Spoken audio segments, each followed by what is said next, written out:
Bismillahirrahmanirrahim. Assalamu alaikum. I am Nimra Zafar. This is the video by Legal Concepts, CSS, PMS and Law. Before starting our today's lecture, please subscribe the channel and press the bell icon so that you may get notification of the new videos timely. So let's move towards our today's topic. Today we will discuss about the competency of the witness under Islamic jurisprudence. Objective is the same, to know about competency of the witness under Islamic jurisprudence.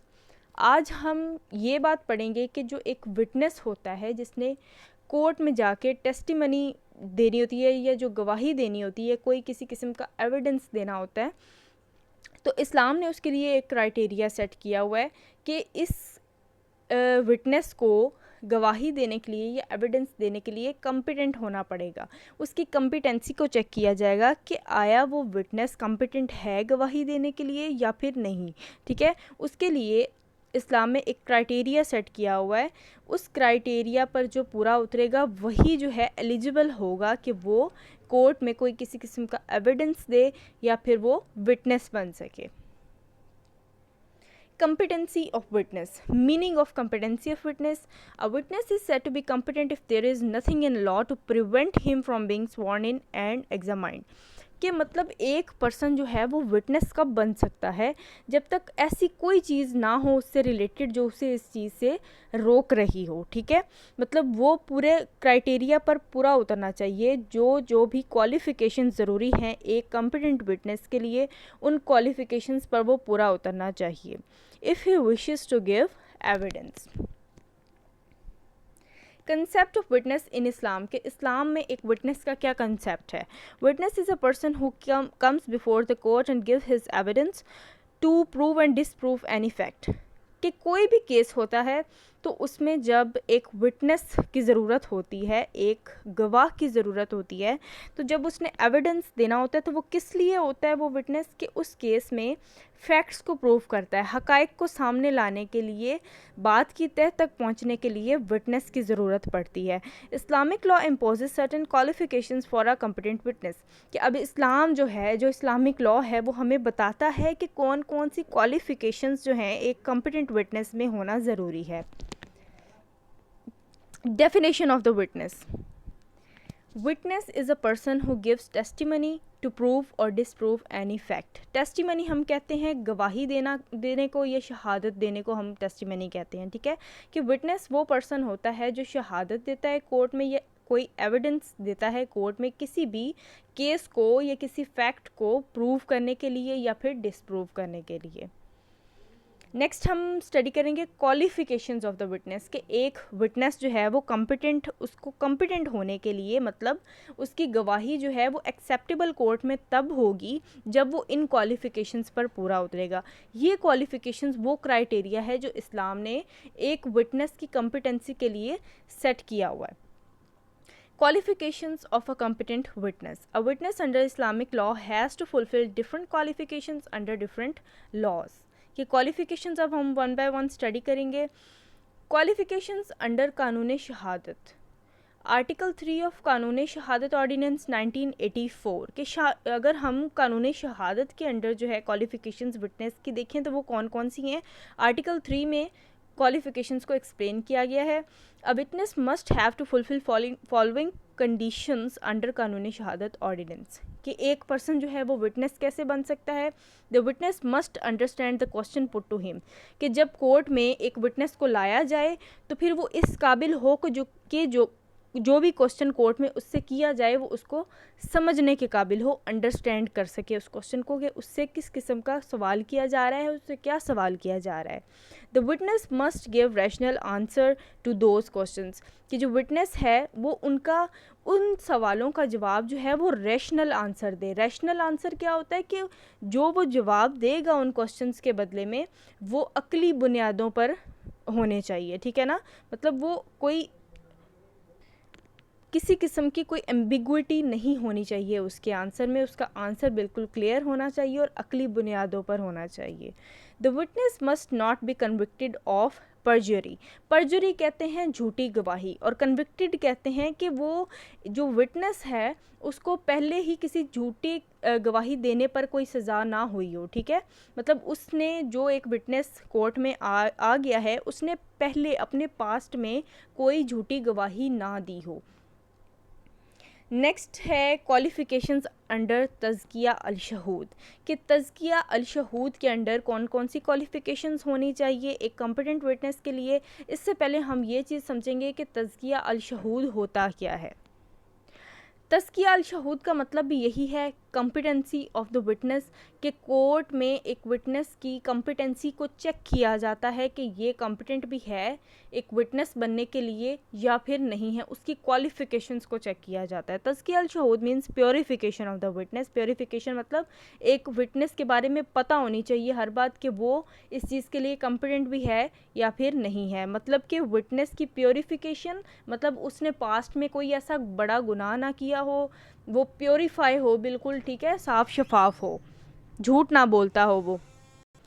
A witness must fulfill the conditions of the तज़किया अल-शहूद as laid down in the Holy Quran and Sunnah, कि कुरान और सुन्ना के according जो जो qualifications एक competent witness के लिए बताई गई हैं, उन कंडीशंस को जो है हम कहेंगे क्वालिफ़िकेशंस अंडर तज़किया अल-शहूद। अब तज़किया अल-शहूद के अंडर कौन कौन सी क्वालिफ़िकेशंस हैं।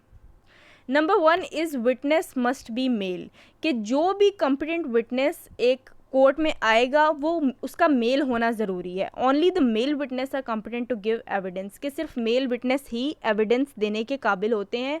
लेकिन यहाँ पर एक एक्सेप्टेंस ये है कि यहाँ पर जो एविडेंस मेल के हवाले से लिखा हुआ है उसका मतलब ये है कि सिर्फ हदूद केसेस के हवाले से अगर हम देखें तो विटनेस जो है वो मेल होना चाहिए। अगर फीमेल विटनेस ने कोई एविडेंस देनी है या कोई गवाही देनी है तो फिर वो ताज़ीर केसेस में एक्सेप्टेबल होती है।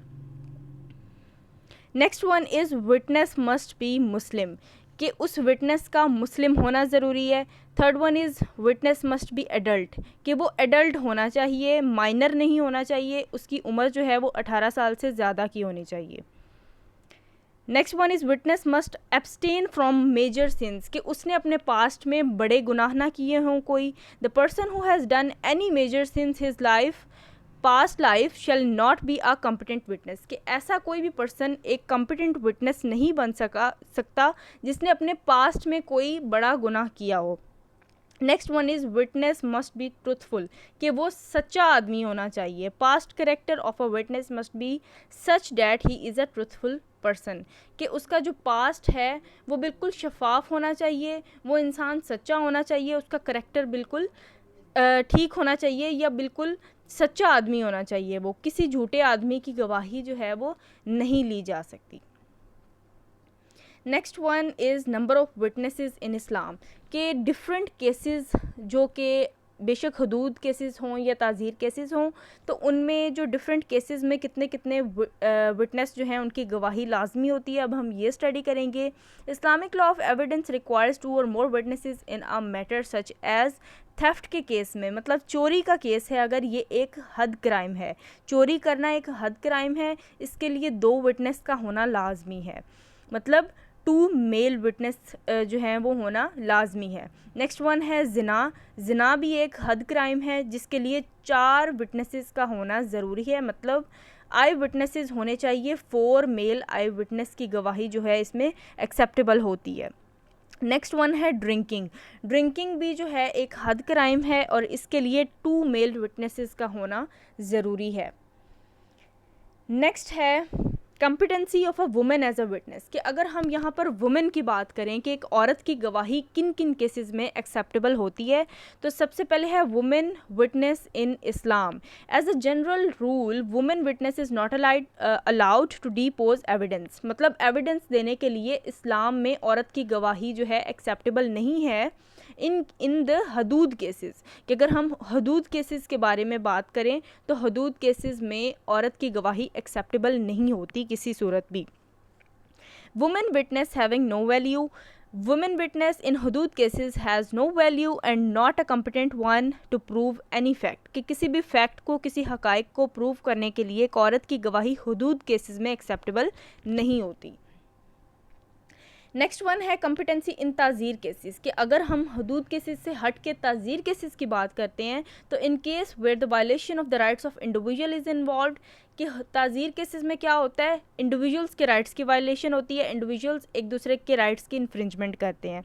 Is not involve such as the ताज़ीर the testimony of the women is accepted, कि इसमें जो टेस्टिमनी मतलब शहादत एक औरत की जो है वो एक्सेप्टेड होती है, इसमें इसको एक्सेप्ट किया जाता है। इफ़ द प्रिस्क्राइब्ड निसाब इज़ ऑब्जर्व्ड, मतलब अगर निसाब का हिसाब रखा जाए। निसाब क्या होता है, जैसे कि एक आदमी की गवाही दो औरतों के बराबर होगी। आदमी ने गवाही देनी है तो एक आदमी, अगर उसी केस में औरत ने गवाही देनी है तो फिर वो दो औरतों की गवाही मानी जाती है। इसको कहते हैं prescribed निसाब।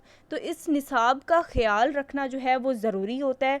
That the testimony of one male and two female witnesses, कि एक आदमी की गवाही दो औरतों की गवाही के मुतरादिफ होती है।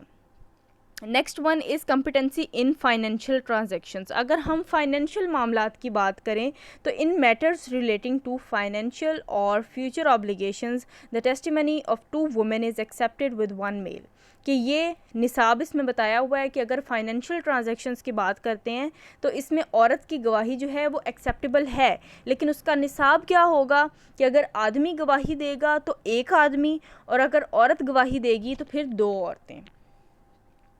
Next one is competency in specific matters. Specific matters वो होते हैं जिनमें सिर्फ औरत की ही गवाही जो है वो ज़रूरी होती है। Testimony of women in the matters which are generally known to the women, कि जिनका सिर्फ औरतों को पता होता है, such as whether a particular child was born to a particular women, जैसे कि एक जो न्यू बॉर्न बेबी है वो किस वुमेन से बिलोंग करता है, ठीक है, उसकी बर्थ जो है वो किस वुमेन से हुई है, इस बात का वही औरत ही बता सकती है। तो इसमें एक सिंगल वुमेन की जो गवाही है, जो टेस्टिमनी है वो एक्सेप्टेड होती है, एक्सेप्टेबल होती है। Next is competency in other matters. अगर हम इन सब के अलावा जो बाकी जितने भी मैटर्स होते हैं उनकी बात करें तो in other matters a court में accept and act upon the testimony of one women, कि इसमें बाकी जितने केसेस होते हैं कोई तो उनमें एक औरत की गवाही जो है वो ली जा सकती है और कोर्ट उस पर कोई भी एक्शन भी ले सकती है, मतलब उस पर रिलाई कर सकती है। इसमें अब एक वो नोट क्या है कि it is necessary that a women must possesses all other qualifications of a competent witness, कि जैसे हम आदमियों की बात करते हैं, मेल विटनेस की बात करते हैं, तो जैसे कि उनके लिए क्वालिफिकेशंस मुकर्रर की गई हैं कि ये क्वालिफाइड बंदा होगा, इन क्वालिफिकेशंस पर वो पूरा उतरेगा, इन क्राइटेरियाज़ पर वो पूरा उतरेगा तो ही वो एक कॉम्पिटेंट विटनेस होगा। इसी तरह same in the case of women, कि औरतों के जो है मामलात उनमें भी सेम ऐसे ही होगा कि वो जो औरत होगी जिसकी गवाही लेनी होगी, जो एज अ विटनेस जो है कोर्ट में आएगी, उसे भी उन तमाम क्राइटेरियाज़ पर पूरा उतरना लाजिम है। वो भी जो है वो क्वालिफाइड होनी चाहिए एक कॉम्पिटेंट विटनेस होने के लिए। So this was all about our today's lecture. Thanks for watching the video, and if you like the video then don't forget to like, share and comment. Thank you so much.